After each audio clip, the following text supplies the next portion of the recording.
Asia's monarchies defy history. In a modern era of democracy, worlds of tradition, mystery, and ritual command fascination and respect like never before. Asian monarchs are symbols of continuity, living connections to the past that are often loved and loathed in equal measure. In Nepal, the monarchy was ousted from power after 250 years of rule, replaced by an uneasy republic. Deposed and humiliated, the former king can still inspire devotion among many of the people.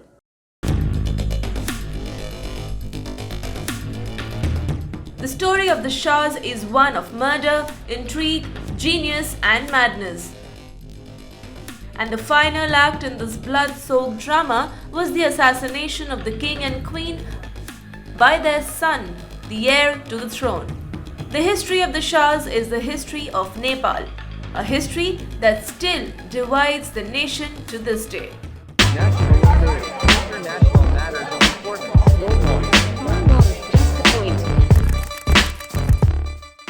To tourists, Nepal is a ravishingly beautiful mountain nation, a land of temples and religious devotion where Hinduism and Buddhism have coexisted peacefully for hundreds of years.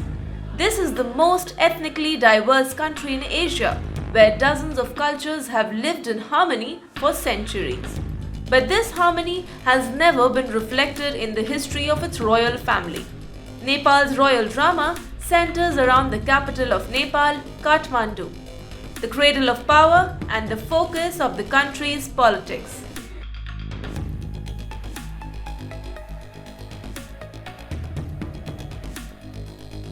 Kathmandu has been rocked by massive protests on 23rd November, demanding the restoration of monarchy and Nepal's status as a Hindu state.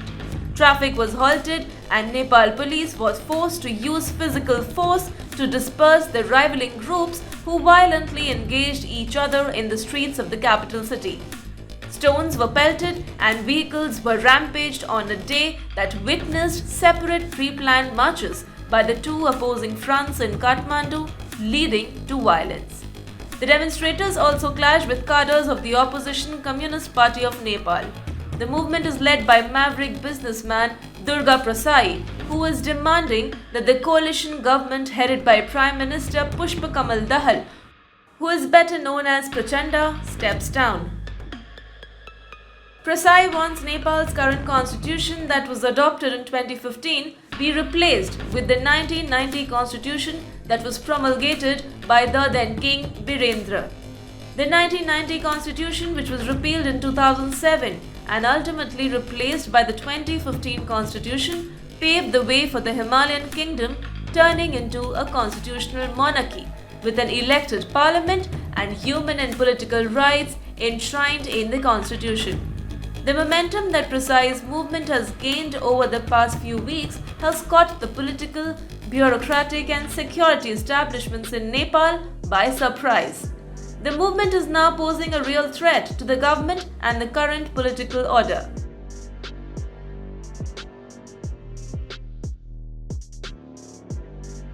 There are several reasons behind the ongoing protests in the country. The first being anger in Nepal over the failure of the political parties to deliver both ruling and opposition. All political parties are popularly perceived as corrupt, and politicians are seen as unscrupulous, power-hungry, and unethical.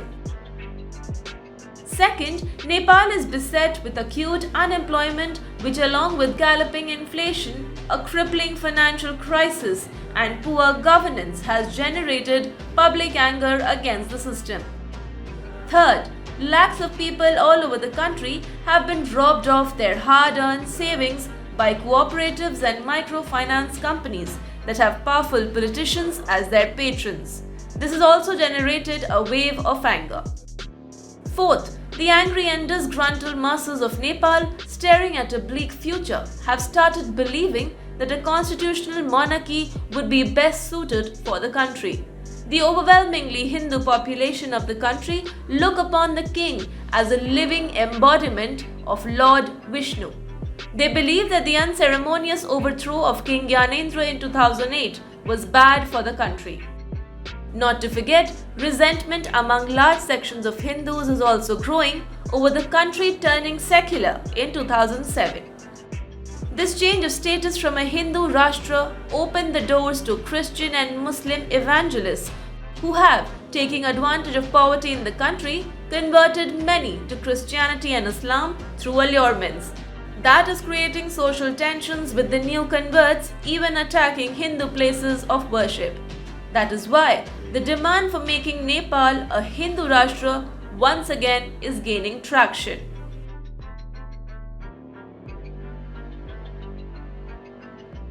Coming back to businessman Durga Prasai. Prasai and the communists in Nepal are friends turned foes. It was after splitting paths with the Communist Party of Nepal that Prasai started his controversial campaign to reinstate monarchy and a Hindu state in Nepal.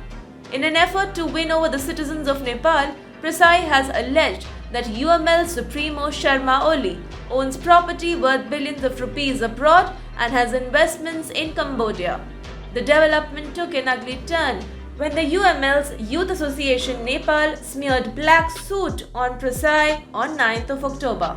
Things got out of hand in Kathmandu after Communist Party of Nepal's youth wing and supporters of Prasai came face to face in the Balko region.